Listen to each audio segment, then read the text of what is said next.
Jai Gurudev, dear students, good morning. Today again we will continue with our chapter number 4, products from animals. We are getting different kinds of products from animals. You have studied about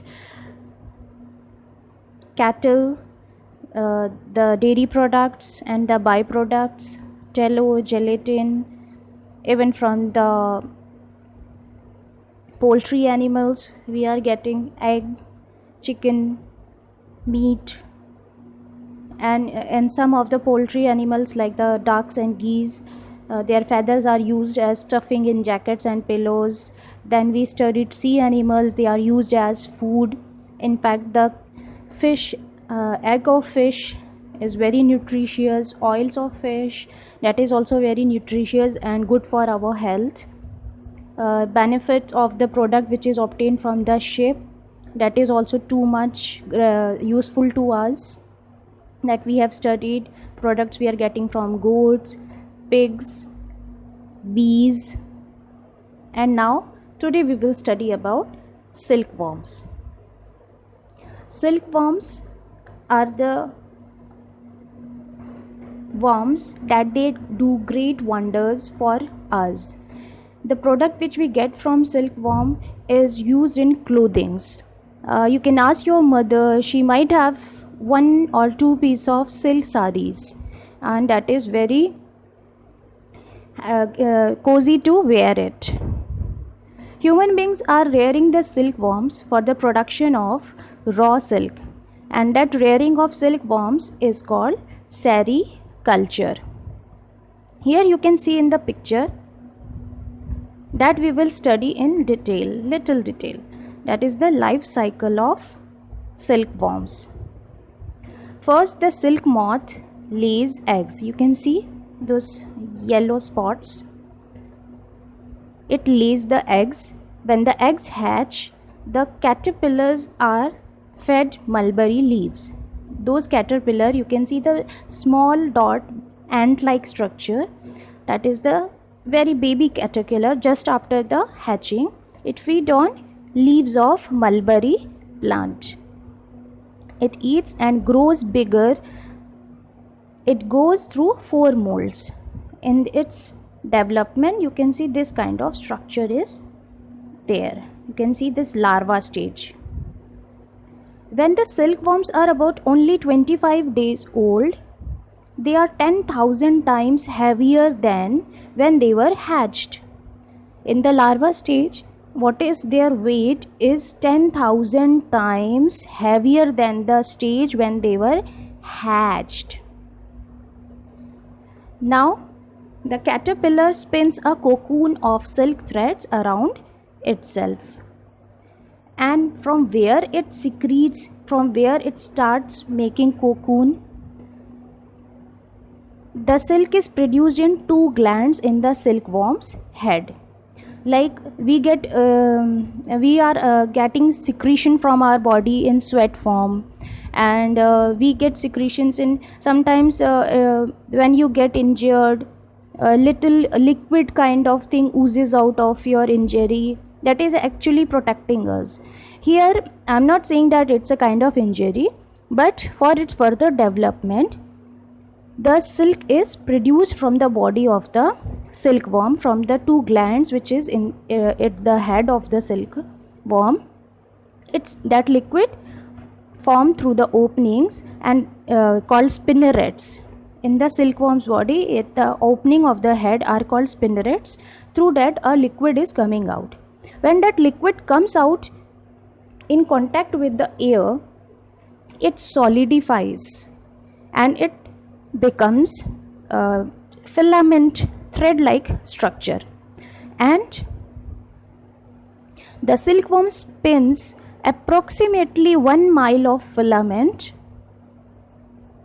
which completely encloses the silk worm in that cocoon. That filament form a cocoon-like structure. This cocoon you can see, and then the pupa, you can see in this picture, pupa is developing inside that cocoon. Further development of that silkworm is taking place, and they are forming that cocoon for their further development. This cocoon is actually useful for the mankind, not useful for the moth. They are making it for their protection, but that silky cocoon is useful for us. So we are separating that cocoon. We human being, when we are rearing the silkworm, we are separating the cocoon, and that moth is developed into the butterfly like structure. You can see the pupa changes into a moth, and the moth comes out of the cocoon again. Here you can see the adult moth.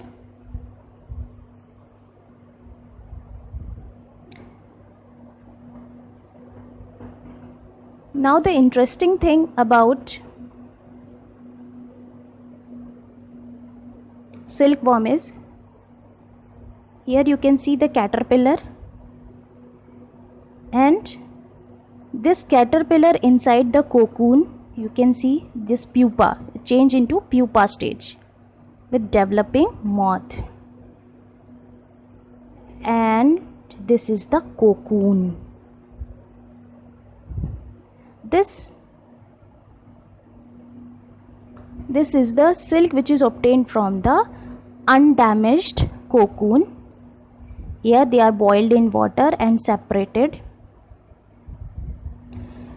The silk filaments are then wound on a reel, and one cocoon contains approximately 950 meters of the silk filament. That one cocoon which we get, it is having 950 meters length of the filament of silk. At this stage we are saying that silk is the raw silk, and one thread consists of 48 individual silk filaments. When the people are making clothes out of it, it is having all the clothes are made with the threads. So one thread of the silk is having 48 filaments of the silk. After this boiling, the silk is separated and made into thread, and then they are used for weaving as a clothes.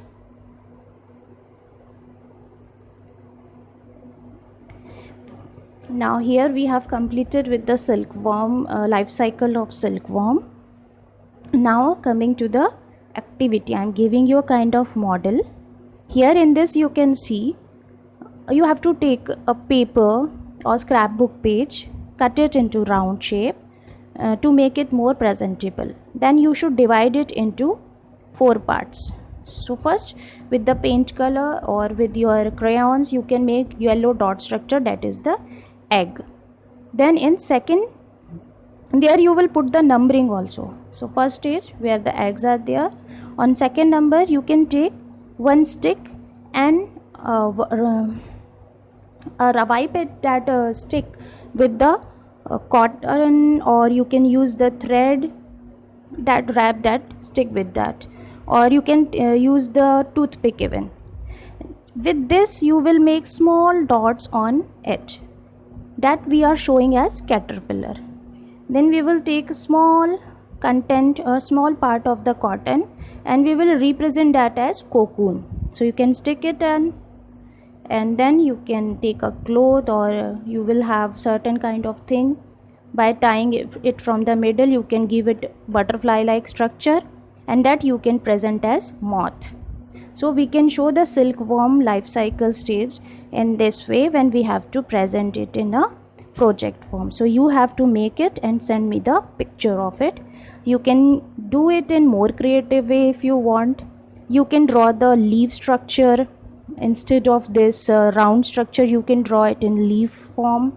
It's up to you how much creative you are, but this is your EVS project this time, so you have to complete it this week, and you have to send me the pictures along with your assignment which you are going to send me. So with this we have completed this chapter, and I'm giving you the question and answer. So in our next class we will go for the next chapter, that is the wildlife conservation.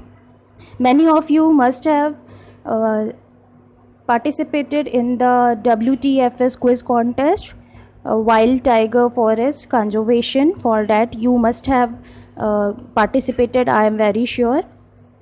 And in our next chapter also we are going to study about the wildlife, the animals which are extinct and some animals which are endangered. So that chapter is also interesting.